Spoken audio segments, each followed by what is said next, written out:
Hello and welcome to Sual IS. In this video, we will discuss the Plato theory of communism. सबसे पहले, as always, कि why we are discussing Plato theory of communism. As you all know, कि Plato wants to make Athens a great state, an ideal state, and perfect states where the rule is by philosopher king, the rule of philosopher king, rule by educations. तो सबसे पहले हम जानते हैं कि वो एक एथेंस को आइडियल स्टेट बनाना चाहते थे। और आइडियल स्टेट का क्या वर्च्यू होता है? आइडियल स्टेट का वर्च्यू ये होता है कि वहाँ करप्शन फ्री हो, है कि नहीं? और करप्शन फ्री होने के लिए ही प्लेटो साहब ने अपना कम्युनिज्म पे एक थ्योरी दिया। आप समझ रहे हो? तो सबसे पहले मैं चाहूँगा कि आप कम्युनिज्म का मतलब बताओ। कम्युनिज्म का क्या मतलब होता है? देखिए, कम्युनिज्म का एक छोटा सा सिंपल मतलब ये होता है कि जहाँ प्राइवेट ओनरशिप नहीं हो, ठीक है, एक कॉमन ओनरशिप हो, ठीक है। और अगर आप लिटरल मीनिंग अगर इसका समझना चाहते हो तो ये एक social system of social organisation है जहाँ पे कि जितने सारे प्रॉपर्टी है किसी भी स्टेट में, जितने भी प्रॉपर्टी है ना, वो कम्युनिटी के द्वारा ओन्ड होता है। वहाँ कोई पर्टिकुलर एक आदमी के पास नहीं होता है, एक कम्युनिटी बेस्ड रिसोर्स होता है और each person contributes and receive according to their ability and needs। इसको हम कम्युनिज्म और कलेक्टिविज्म भी बोलते हैं।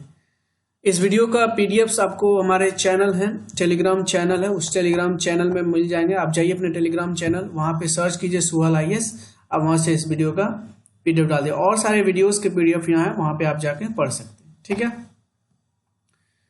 तो आप सबको पता है कि प्लेटो ने प्रपोज किया था कि भाई दो तरह का कम्युनिज्म प्रपोज किया था। पहला communism of property and communism of family. Property और फैमिली का ही कम्युनिज्म प्रपोज किया था। वो जानते थे, उनका कहना था कि करप्शन ये दो चीजों की वजह से ही होता है, प्रॉपर्टी की वजह से और फैमिली की वजह से। तो अगर हम यहाँ पे कंट्रोल कर लें तो करप्शन को हम रोक सकते हैं। आप समझ रहे हैं? आपको पता है कि भाई कि जो रूल होना चाहिए एथेंस में अकॉर्डिंग टू प्लेटो, वो किनके द्वारा होना चाहिए? वो फिलोसफर किंग के द्वारा होना चाहिए। अब फिलोसफर किंग कौन होता है? जिसका सोल सुपीरियर होता है। सोल सुपीरियर मतलब वो किनको गोल्ड क्लास से आएंगे, मतलब क्वालिटी ऑफ सोल को जानने के लिए उन्होंने कौन सा थ्योरी दिया था? आपको पता है ना, एजुकेशन, जिसमें बहुत सारे स्क्रीनिंग टेस्ट उन्होंने करवाया था अलग अलग एजेस पे। आगे जाके उसका सोल डिफाइन हुआ था, उनकी किस टाइप का उनका सोल है, उसके हिसाब से फिलोसफर किंग बन सकते हैं कि नहीं बन सकते, उसके बेसिस पे उन्होंने डिफाइन किया था। अगर हमें सोल की क्वालिटी को जानना है तो उसके लिए एजुकेशन एक प्राइमरी मीन्स है। लेकिन अगर हमें करप्शन की पॉसिबिलिटी को चेक करना है तो कम्युनिज्म जो है वो एक सप्लीमेंट्री मैकेनिज्म है, ऐसा प्लेटो साहब का कहना है। और मोस्ट इम्पॉर्टेंट, जो कम्युनिज्म का जो है ये सारा खेल है, ये सिर्फ गार्जियन क्लास के लिए उन्होंने प्रपोज किया था, ठीक है ना, थर्ड क्लास के लिए नहीं, ठीक है। थर्ड क्लास जिसमें जो आपको अपर क्लास के लोग थे उनके लिए नहीं किया था। अब क्यों नहीं किया था? उन्होंने सिर्फ गार्जियन क्लास के लिए क्यों किया था? आपको पता है, गार्जियन क्लास में रूलर्स आते हैं जो गोल्डन क्लास के लोग होते हैं, और सोल्जर जो कि सिल्वर क्लास के लोग होते हैं। ये दो टाइप के लिए उन्होंने कम्युनिज्म रखा था, लेकिन थर्ड क्लास के लिए उन्होंने नहीं रखा था। क्यों? आप खुद सोचिए। इसलिए नहीं रखा था कि देखिए ये ना, ये तो पहली बात तो ये है कि ना तो ये पॉसिबल है और ना ही डिजायरेबल है। आप कह सकते हो जरूरत भी नहीं है। क्यों भाई? क्योंकि जो थर्ड क्लास के लोग हैं ना, उसमें वो ना एक्चुअली वो तो रूल कर नहीं रहे होते हैं, सिस्टम का वो पार्ट होते नहीं है। तो since they are not in power they can not do any corruption, ऐसा प्लेटो साहब का कहना था, ठीक है ना। तो एक बात और है कि भाई they can not keep their appetite under control, इसलिए वो उनका कम्युनिज्म के अंदर वो नहीं आए, ठीक है। नेक्स्ट, कम्युनिज्म ऑफ फैमिली और कम्युनिज्म प्रॉपर्टी को उन्होंने आगे रखा। इन दो चीजों पर कम्युनिज्म रखा। अब कम्युनिज्म फैमिली में कम्युनिज्म ऑफ वाइफ्स रखा। वाइफ्स का क्या मतलब है? कम्युनिज्म प्रॉपर्टी में से बताया ना, प्रॉपर्टी जिनके पास है उनको देखना है, उनको कॉमन ओनरशिप बनाना है। भाई किसी एक का प्रॉपर्टी नहीं होगा, कॉमन ओनरशिप होगा तो करप्शन होगा ही नहीं, ऐसा प्लेटो साहब का कहना था। और कम्युनिज्म फैमिली में कम्युनिज्म ऑफ वाइफ्स को उन्होंने डिफाइन कर लिया। इसका मतलब क्या हुआ है? इसका मतलब ये होता है कि कौन किसे शादी करेगा ये स्टेट डिफाइन करेगा। आपसे शादी कौन करेगा या आपकी शादी किसके साथ होनी चाहिए, या आप डिसाइड, या आपके आपके पेरेंट्स डिसाइड नहीं करेंगे, ये स्टेट डिफाइन करेगा, ठीक है। और ऐसा क्यों? और शादी करने का मेन पर्पस प्लेटो के हिसाब से क्या था पता है? शादी करने का मेन पर्पस ये था कि आप बस, एक होता है ना कि बच्चे पैदा कर लो, ठीक है, और जब आपके बच्चे हो जाएंगे, जब वो बॉर्न हो जाएंगे, तब आप क्या करो, उस बच्चे को स्टेट को दे दो। अब स्टेट उसका जो है ना, जो भी करेगा स्टेट करेगा, उसको पढ़ाएगा, लिखाएगा, बढ़ाएगा।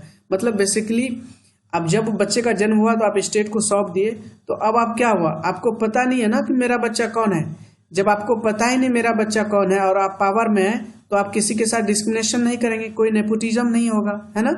और साथ में साथ क्या होगा, वुमेन भी जो है वो घर की जो रिस्पॉन्सिबिलिटी होती है चाइल्ड को रियरिंग करने की, वो भी खत्म हो जाएगी, तो वो भी पार्टिसिपेट करेंगे पॉलिटिक्स में और स्टेट को बेटर तरीके से सर्व करेंगे। तो मतलब दो फायदे हैं कि भाई नेपोटिज्म भी खत्म होगा, भाई भतीजावाद वाला खत्म होगा, और वुमेन का भी पार्टिसिपेशन होगा पावर में, ठीक है। तो ये एक शॉर्ट एंड क्रिस्प असेसमेंट था कि प्लेटो ने जो दिया था कैम्ब्रिज्म पे। अब हम इसका ना थोड़ा सा क्रिटिकल इवैल्यूएशन कर लेते हैं, ठीक है। देखिए प्लेटो ने जो बताया कि भाई करप्शन का जो मेन सोर्स है, ठीक है ना, वो फैमिली या प्रॉपर्टी ही होता है, बिल्कुल सही बात है।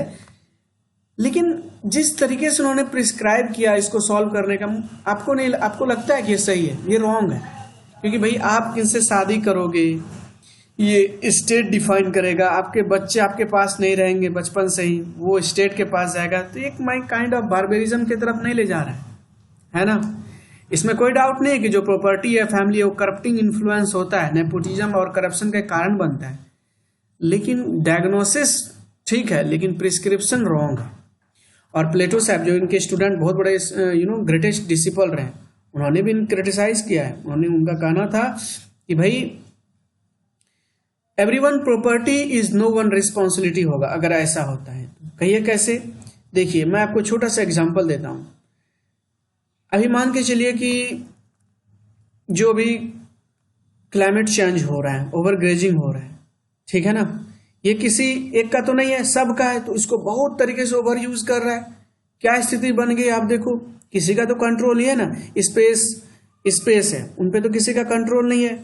अब क्या हुआ, स्पेस में बहुत सारे डेब्रीज बन रहे हैं, ठीक है, और भी बहुत सारे इन्वायरमेंटल प्रोग्राम, किसी का कोई नहीं है। ऐसा तो नहीं है कि ना एटमॉस्फेयर में कुछ पार्ट जो है इंडिया का है, कुछ किसी और कंट्री का, ऐसा तो नहीं है, ठीक है ना। तो अगर कॉमन ओनरशिप रहता है ना, तो किसी का रिस्पॉन्सिबिलिटी नहीं होगा, और आप कहते हैं ना कि उसके साथ बहुत ज्यादा डिस्क्रिमिनेशन होगा, और उसका बहुत कह सकते हैं आपकी एक ट्रेजेडी हो सकता है, ठीक है। तो कार्ल पॉपर थे, उन्होंने भी बताया था कि जो प्लेटो है, और हीगल साहब को भी कहा था, और कार्ल मार्क्स, तीनों को कहा था कि ये ओपन सोसाइटी के इनेमीज हैं। कार्ल पॉपर का ऐसा कहना था, ठीक है। क्यों भाई, ऐसा क्यों कहा उन्होंने? क्योंकि आप खुद देखो ना कि स्टेट किससे शादी करेगा, वो आप किससे शादी करोगे, मैन किससे शादी करेगा, वुमेन किससे शादी करेगा, स्टेट डिफाइन करेगा, ठीक है। और बच्चे जो है वो स्टेट के पास ही रहेंगे, ठीक है, अपने पेरेंट्स के पास नहीं रहेंगे। मतलब काइंड ऑफ पीपल को ना सबऑर्डिनेट बना दिया गया स्टेट के सामने में। तो ये क्रिटिकल इवोल्यूशन था, ठीक है। नेक्स्ट ये है कि एक मिनट, तो थ्योरी यहीं तक थी प्लेटो के साहब के कम्युनिज्म पे। उम्मीद करता हूँ आपको पसंद आया होगा। अभी के लिए इतना ही रहने देते हैं, आप क्वेश्चन अटेम्प्ट कीजिए, ठीक है। क्वेश्चन ये है कि कार्ल पॉपर ने जो कहा था कि भाई प्लेटो साहब जो ओपन सोसाइटी के एनिमीज हैं, इसको आप थोड़ा सा इलुसिडाइट कीजिए। अभी के लिए थैंक यू सो मच। आप सेफ रहिए, सुरक्षित रहिए, और बने रहिए मेरे साथ।